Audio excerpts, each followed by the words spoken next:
अच्छा, आपको प्रधानमंत्री बना दें, जातिवाद नहीं फैलेगा। आपको मुख्यमंत्री बना दें, जातिवाद नहीं फैलेगा। आपको डीएम एसपी बना दें, सचिव बना दें, आपको जज बना दें, आपको मालिक बना दें, कोई जातिवाद नहीं फैलेगा। और आपको हम बोले पाए लागू मालिक, तब भी जातिवाद नहीं फैलेगा। और हम कुर्सी पर बैठ जाएंगे, हमको जूते मार के आप उठा देंगे और हम कहेंगे नहीं, ये मानवता के खिलाफ है, इंसानियत के खिलाफ है, हमें बराबरी का हक दो, तो ये जातिवाद फैलाना हो गया। साहब कांशीराम ने जो कहा था, काश के साहब कांशीराम आज जीवित होते तो वो चीज पूरा हो जाता, और वो होगा।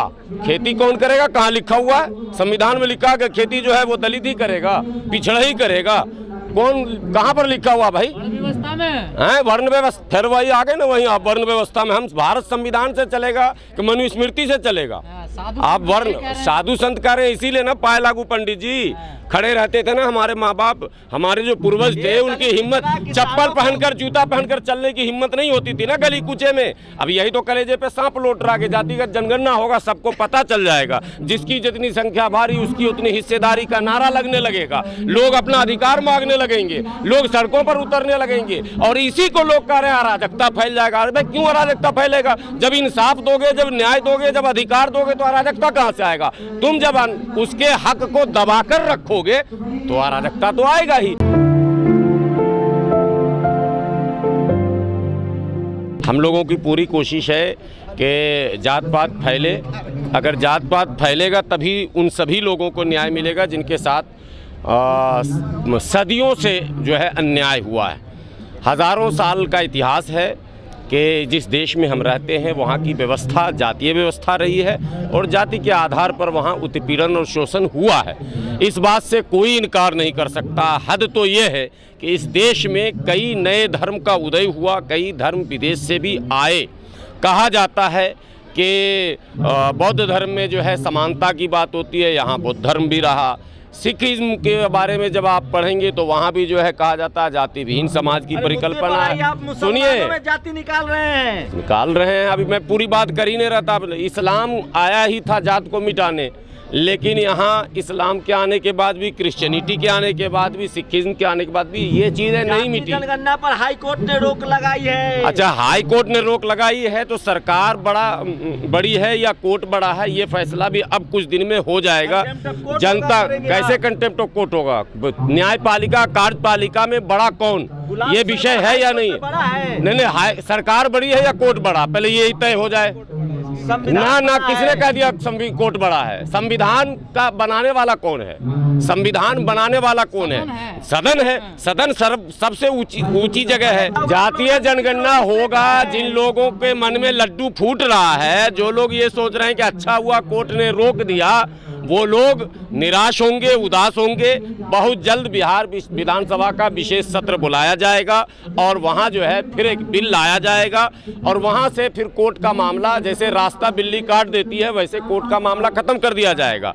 ये जो लोग PIL लेकर गए थे वो नहीं चाहते हैं कि उन जातियों को अधिकार मिले जो हाशिए पर हैं, जो मार्जिनलाइज्ड सेक्शन है वो। और कोर्ट में बैठे लोग जो हैं, इनके विषय में बताने की आवश्यकता नहीं है। जो सिस्टम हमारे यहाँ जुडिशियरी का है वो सब लोग जानते हैं। 100 में 90 भाग उसी बिहार की धरती से जगदेव बाबू ने कहा था 190 भाग हमारा है। आज बात पूरी उल्टी है। 90 जज उन्हीं के हैं, उल्टे में 90 पदाधिकारी भी उन्हीं के हैं। लेकिन वो दिन अब लदेगा।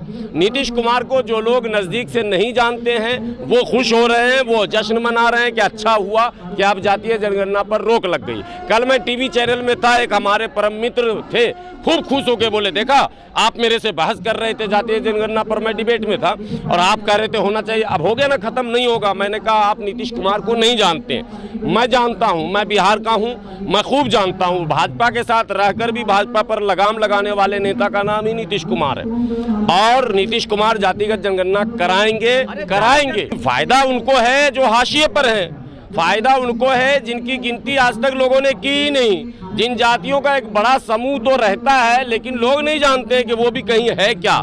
तो आप जो पॉलिसी बनाएंगे, आप जब नीतियां बनाएंगे तो किसके बारे में बनाएंगे? आपको बताने की जरूरत है कौन लोग दुश्मन हैं। अब देश को भी बताने की जरूरत नहीं है कौन लोग दुश्मन हैं। देश के लोगों को पता है कौन लोग चाहते हैं कि ये व्यवस्था बनी रहे, वर्ण व्यवस्था से किनका लाभ है ये सब लोग जानते हैं, और संवैधानिक व्यवस्था से किनको नुकसान है, किनको परेशानी है, वो भी लोग जानते हैं। लेकिन वो लोग सिर्फ ये नहीं जानते हैं कि यहाँ का वो पिछड़ा, वो दलित, जिनको आपने सदियों से दबाकर रखा, अधिकार से वंचित रखा, वो जब गोलबंद होंगे तो आपकी मंशा वहीं पर धरी की धरी रह जाएगी। नहीं, हम लोग हिंदू मुस्लिम भाई भाई कहते हैं, ब्राह्मण मुस्लिम, ब्राह्मण हिंदू भाई भाई, पिछड़ा मुस्लिम पिछड़ा हिंदू भाई भाई, दलित मुस्लिम दलित हिंदू भाई भाई, सब तो भाई भाई हैं, बराबर है ना भाई। दलित दलित है, एक समान माने चाहे कोई धाम।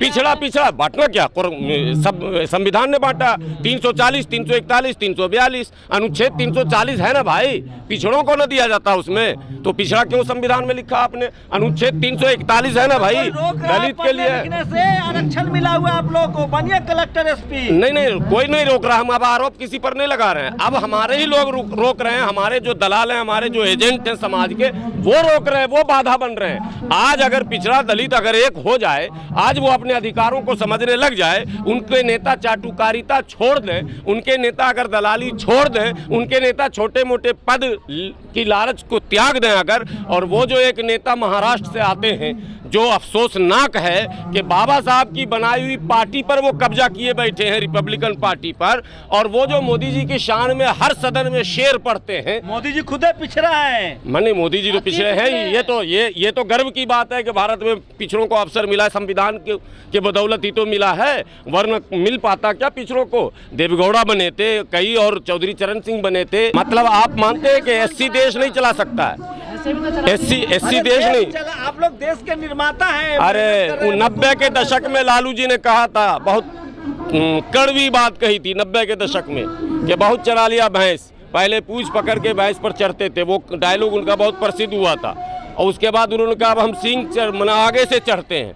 एक बार उन्होंने ये भी कहा था कि हम वो ज़माना लद गया, बनियान ऊपर पहन के कुर्ता के आए थे मंच पर, और बोले कि नीचे वाला ऊपर आ गया, ऊपर वाला नीचे आया। तो जो सामाजिक न्याय की क्रांति मंडल आयोग के लागू होने के बाद 90 के दशक में आया, उसका असर ये है कि उत्तर प्रदेश में वो दिन है और आज का दिन है, पहली बार योगी जी आए हैं। आप नाम गिन लीजिए, कल्याण सिंह पिछड़े, सुनिए, हिंदू कमजोर 90 के दशक के बाद कल्याण सिंह, मुलायम सिंह, बहन जी, अखिलेश, ये सारे पिछड़े दलित जो बने मुख्यमंत्री, और बिहार में तो कोई बना ही नहीं। बिहार में लालू के बाद नीतीश, नीतीश के बाद लालू, लालू के बाद नीतीश, नीतीश के बाद लालू, तो पेट में दर्द है। नहीं, हिंदू कमजोर होगा, मुसलमान हिंदू को आप अलग क्यों कर रहे हैं? जाति दोनों जगह है ना भाई, सामान्य वर्ग दोनों में, ओबीसी दोनों में, एससी दोनों में, एसटी दोनों में।